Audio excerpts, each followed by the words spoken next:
Hello student, তোমরা যারা ক্যালকাটা ইউনিভার্সিটির আন্ডারে সেকেন্ড সেমিস্টারের ছাত্রছাত্রী আছো, তোমাদের জন্য আজকের ক্লাসটা খুবই গুরুত্বপূর্ণ। আজকের ক্লাসে তোমাদের ইএনভিএস অর্থাৎ পরিবেশবিদ্যা সাবজেক্ট থেকে গুরুত্বপূর্ণ 50টি এসএকিউ অর্থাৎ 2 নম্বরের প্রশ্ন উত্তর নিয়ে আলোচনা করব। তোমাদের সম্পূর্ণ সিলেবাস থেকে 50টা মোস্ট ইম্পর্টেন্ট প্রশ্ন উত্তর নিয়ে আজকে আলোচনা। দেখো, প্রথম প্রশ্ন, পরিবেশগত শিক্ষার সংজ্ঞা দাও। অ্যান্সারটা দেখবে, পরিবেশগত শিক্ষা হলো এমন একটি প্রক্রিয়া যা মানুষের মধ্যে পরিবেশ সম্পর্কে সচেতনতা, জ্ঞান, দক্ষতা এবং পরিবেশগত সমস্যা সমাধানে সক্রিয় অংশগ্রহণের ক্ষমতা তৈরি করে। পরিবেশগত শিক্ষার দুটি প্রধান তাৎপর্য মানেই হচ্ছে গুরুত্ব।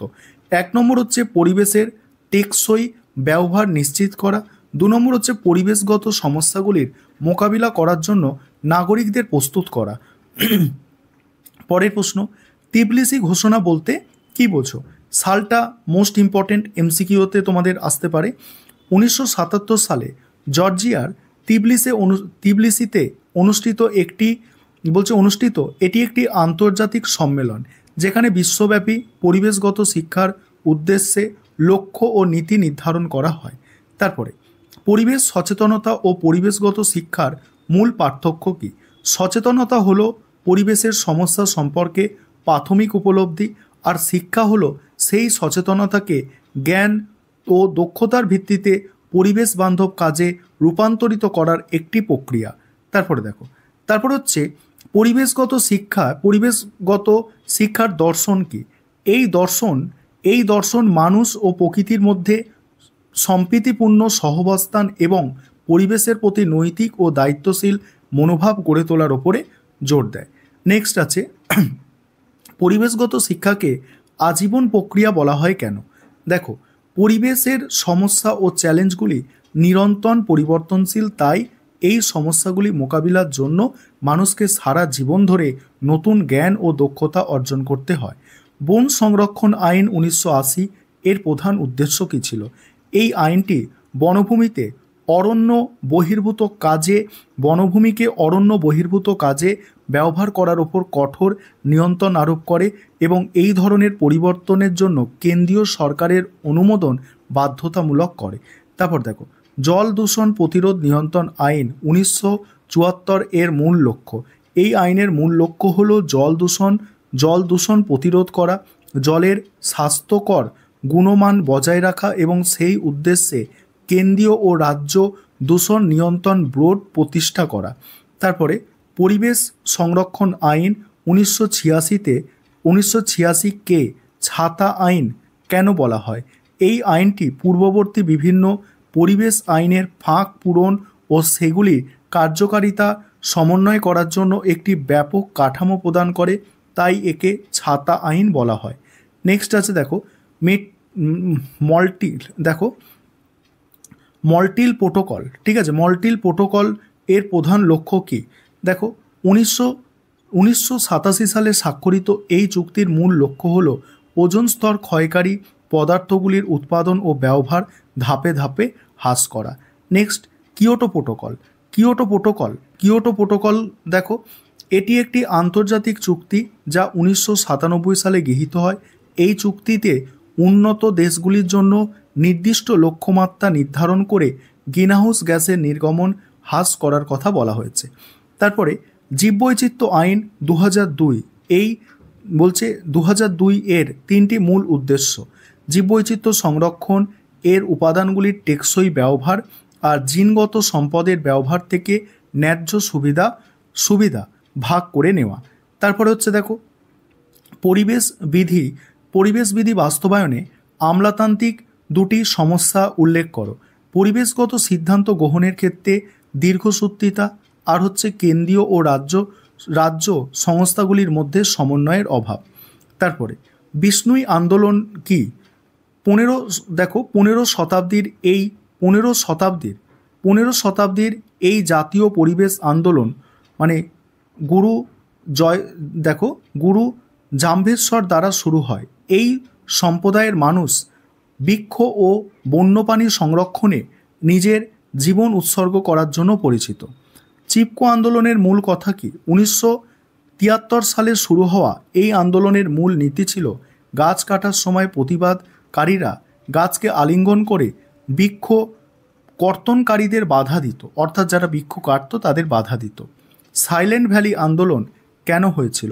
কেরালার সাইলেন্ট ভ্যালি ও অন্যান্য চিরহরিৎ বন এবং কুন্তিপুজা নদীকে সংরক্ষণ করার জন্য সেখানকার প্রস্তাবিত জলবিদ্যুৎ প্রকল্পের বিরুদ্ধে এই আন্দোলন হয়েছিল। কোথায় হয়েছিল এটা মনে রাখতে হবে, ঠিক আছে? কেরালায় হয়েছিল সাইলেন্ট ভ্যালি আন্দোলন।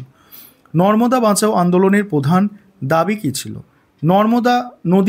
নর্মদা নদীর ওপর সর্দার সরোবর বাঁধের মতো বৃহৎ বাঁধ নির্মাণ বন্ধ করা এবং বাস্তুচ্যুত অধিবাসীদের জন্য যথাযথ পুনর্বাসন ও পুনর্স্থাপনের ব্যবস্থা করা।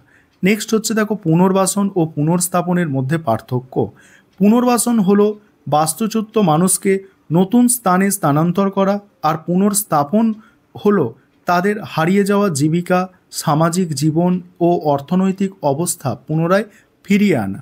নেক্সট হচ্ছে দেখো পরিবেশগত নীতিশাস্ত্র বলতে কি বোঝো?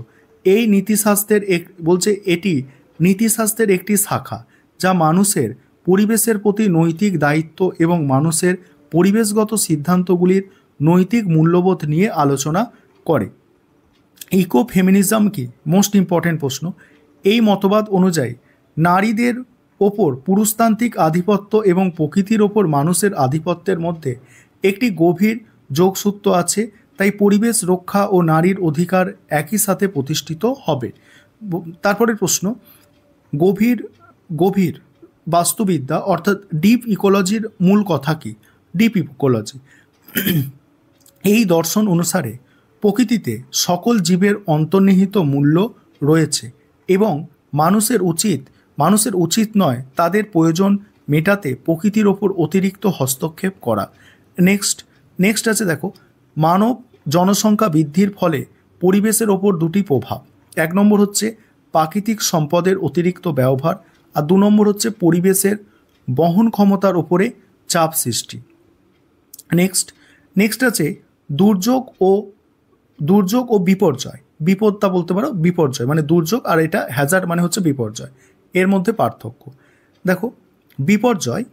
বিপর্যয় হলো একটি বিপর্যয় হলো একটি সম্ভাব্য ক্ষতিকারক ঘটনা। এখানে এটা দুর্যোগ হবে। দুর্যোগ হলো একটি সম্ভাব্য ক্ষতিকারক ঘটনা, আর বিপর্যয় হলো যখন সেই বিপদটি ব্যাপক ক্ষয়ক্ষতির ঘটায় এবং স্থানীয় প্রশাসন তা সামলাতে পারে না। তাহলে কি দুর্যোগ হচ্ছে একটা ক্ষতির ঘটনা, ক্ষতিকারক ঘটনা, আর বিপর্যয় সেই দুর্যোগের ফলে কিন্তু বিপর্যয় আসে, ঠিক আছে? তারপরে দুর্বলতা বলতে কি বোঝো? এটি হলো একটি সম্প্রদায় ব্যবস্থা বা সম্পদের এমন অবস্থা যা সেটিকে কোনো বিপদের কারণে ক্ষতিগ্রস্ত হওয়ার জন্য সংবেদনশীল করে তোলে।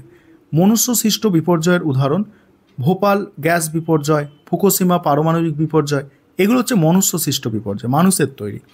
ভোপাল গ্যাস বিপর্যয়ের কারণ কি ছিল এবং এর প্রভাব কি হয়েছে? কারণ ছিল কীটনাশক কারখানা থেকে মিথাইল আয়োসোনাইট অর্থাৎ মিগ গ্যাসের নির্গমন। এর ফলে হাজার হাজার মানুষের মৃত্যু এবং দীর্ঘমেয়াদী স্বাস্থ্য সমস্যা হয়েছিল। ফুকুশিমা পারমাণবিক বিপর্যয়ের প্রধান কারণ কি ছিল? 2011 সালে হয়েছিল, মনে রাখবে। 2011 সালে শক্তিশালী ভূমিকম্প এবং তার ফলে সৃষ্ট বিশাল সুনামি যা ফুকুশিমার পারমাণবিক বিদ্যুৎ কেন্দ্রের কুলিং সিস্টেমকে অকেজো করে দিয়েছিল। নেক্সট, কেদারনাথ বন্যার প্রধান প্রাকৃতিক কারণ কী ছিল? 2013 সালে উত্তরাখণ্ডে হয়েছিল, মনে রাখবে। উত্তরাখণ্ডে মেঘ ভাঙা বৃষ্টি এবং হিমবাহ গলা জলের অস্বাভাবিক প্রবাহের কারণে এই ভয়াবহ বন্যা হয়েছিল। ঘূর্ণিঝড় আয়লার দুটি প্রভাব উল্লেখ করো। ঘূর্ণিঝড় আয়লার দুটি প্রভাব: সুন্দরবনের অঞ্চলে নোনা জল ঢুকে কৃষি জমির ক্ষতি, আর হচ্ছে উপকূলীয় অঞ্চলে ব্যাপক জলোচ্ছ্বাস ও বাঁধ ভেঙে যাওয়া। দুর্যোগ সতর্কতা ব্যবস্থা এর প্রয়োজনীয়তা কী? এই ব্যবস্থার মাধ্যমে দুর্যোগ আসার আগে সময় মতো তথ্য পৌঁছে দেওয়া সম্ভব হয়, যা জীবন ও সম্পদের ক্ষয়ক্ষতি কমাতে অত্যন্ত জরুরি। তারপরে দুর্যোগ ব্যবস্থাপনার 3টি প্রধান ধাপ কী কী? প্রস্তুতি, প্রতিক্রিয়া আর হচ্ছে পুনরুদ্ধার। নেক্সট, আজীবন শেখার পদ্ধতি পরিবেশগত শিক্ষায় কেন জরুরি? এই পদ্ধতি নিশ্চিত করে যে মানুষ বিদ্যালয় ছাড়ার পরেও পরিবেশের পরিবর্তন ও নতুন পরিবেশগত প্রযুক্তির বিষয়ে জ্ঞান অর্জন চালিয়ে যাবে। নেক্সট, আধুনিক পরিবেশগত শিক্ষার দুটি উদাহরণ দাও। বিদ্যালয় বা বিশ্ববিদ্যালয়ের পাঠ্যক্রমে পরিবেশবিদ্যা অন্তর্ভুক্ত করা, আর হচ্ছে শ্রেণীকক্ষের বক্তৃতা ও ব্যবহারিক ক্লাস। নেক্সট, অনানুষ্ঠানিক পরিবেশগত শিক্ষার দুটি উদাহরণ, ইকো ক্লাব গঠন ও পরিচালনা, আর পরিবেশ নিয়ে কুইজ, বিতর্ক, প্রদর্শনী আয়োজন করা। পরিবেশগত শিক্ষার পরিবেশগত শিক্ষায় ক্ষেত্র ভ্রমণ মানে ফিল্ড ট্রিপ এর গুরুত্ব কী? দেখো, এর মাধ্যমে শিক্ষার্থীরা পরিবেশগত সমস্যা ও বাস্তুতন্ত্র সম্পর্কে প্রত্যক্ষ অভিজ্ঞতা লাভ করে, যা তাদের তাত্ত্বিক জ্ঞানকে ব্যবহারিক উপলব্ধিতে রূপান্তরিত করে। তারপরে আছে দেখো ইকো ক্লাবের মূল কাজ কি? ইকো ক্লাব হলো বিদ্যালয় বা কলেজ ভিত্তিক গোষ্ঠী যা শিক্ষার্থীদের মধ্যে পরিবেশ সচেতনতা সৃষ্টি করে এবং পরিষ্কার পরিচ্ছন্নতা ও বৃক্ষরোপণের মতো কাজে তাদের যুক্ত করে। পরিবেশ রক্ষায় এনজিওর দুটি ভূমিকা, একটা হচ্ছে পরিবেশগত সমস্যা নিয়ে সচেতনতা সৃষ্টি, আর হচ্ছে আইনি অ্যাডভোকেসি মানে পরিবেশ আদালতে মামলা দায়ের করা। নেক্সট, পরিবেশ রক্ষায় তথ্য প্রযুক্তির দুটি ভূমিকা লেখো। পুরো সিলেবাসটা তোমাদের কভার করা হয়েছে, যাতে তোমাদের যে কোনো প্রশ্ন আসুক তোমরা এখান থেকে অ্যান্সার করে আসতে পারো। দেখো, পরিবেশগত ডেটা সংগ্রহ ও বিশ্লেষণ, আর হচ্ছে জিওগ্রাফিক্যাল ইনফরমেশন সিস্টেম ব্যবহারের মাধ্যমে মানচিত্র তৈরি করা। পরিবেশ রক্ষায় গণমাধ্যমের ভূমিকা, সংবাদপত্র, টেলিভিশন, রেডিওর মাধ্যমে পরিবেশগত খবর দ্রুত প্রচার করা, জনগণের মধ্যে সচেতনতা সৃষ্টি এবং পরিবেশ সুরক্ষায় জনমত গঠন করা। নেক্সট, পরিবেশ রক্ষায় সামাজিক মিডিয়ার একটি সুবিধা লেখো। সামাজিক মাধ্যম কম সময়ে বিশাল সংখ্যক মানুষের কাছে বার্তা পৌঁছাতে পারে এবং পরিবেশ আন্দোলন বা জনমত গঠনের জন্য মানুষকে সংগঠিত করতে সাহায্য করে। তারপরে কার্বন ট্রেডিং কি?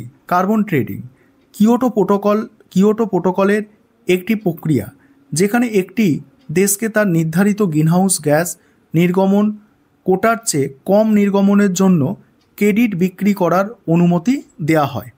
তারপর দেখো পরের প্রশ্ন হচ্ছে বন্যপ্রাণী সুরক্ষা আইন 1972 এর প্রধান কর্তৃপক্ষ কোনটি? এই আইনের প্রধান কর্তৃপক্ষ হলো বন্যপ্রাণী সুরক্ষা বোর্ড এবং ওয়াইল্ড লাইফ ওয়ার্ডেন, যা প্রাণী শিকার ও ব্যবসার ওপর নজরদারি করে। পরিবেশ সচেতনতা বৃদ্ধিতে কুইজ বা বিতর্কের ভূমিকা কী? এই কৌশলগুলি অংশগ্রহণকারীদের মধ্যে পরিবেশগত তথ্য নিয়ে গভীর আলোচনা ও সমালোচনামূলক চিন্তার বিকাশ ঘটায়। নেক্সট, পুনর্বাসন ও পুনর্স্থাপনের ক্ষেত্রে ন্যায় ও সমতা বলতে কী বোঝায়? এর অর্থ হল বাস্তুচ্যুত সকল জাতি, ধর্ম, সামাজিক অবস্থান নির্বিশেষে একই ধরনের ক্ষতিপূরণ ও জীবিকার সুযোগ প্রদান করা। মিনামাটার বিপর্যয় কেন ঘটেছিল? জাপানের সিচো কর্পোরেশনের মিনামাটার উপসাগরে পারদযুক্ত বর্জ্য জল নির্গমন করায় সেই পারদ মাছের মাধ্যমে মানুষের শরীরে প্রবেশ করে এই বিপর্যয় ঘটায়।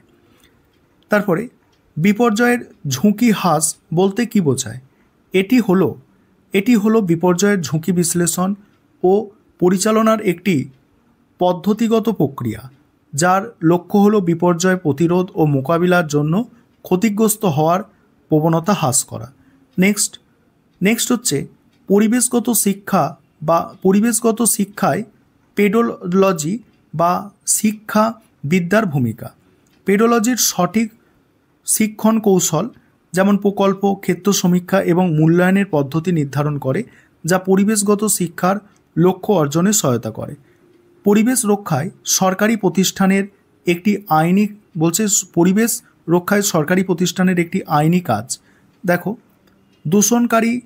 দূষণকারী শিল্প বা প্রতিষ্ঠানগুলির বিরুদ্ধে পরিবেশ আইন লঙ্ঘন করার জন্য জরিমানা আরোপ করা বা আইনি ব্যবস্থা গ্রহণ করা। ইকো ফেমিনিজম কীভাবে পরিবেশ সংরক্ষণে সাহায্য করে? এটি দেখায় যে প্রকৃতিকে ধ্বংস করা ও নারীদের ওপর আধিপত্য চালানো একই মানসিকতার ফল। তাই নারীর ক্ষমতায়ন প্রকৃতির সংরক্ষণের জন্য অপরিহার্য। শেষ প্রশ্ন, জলবায়ুর আলোচনার দুটি গুরুত্বপূর্ণ আন্তর্জাতিক চুক্তি, একটা হচ্ছে মন্ট্রিল প্রোটোকল, আরেকটা হচ্ছে কিয়োটো প্রোটোকল।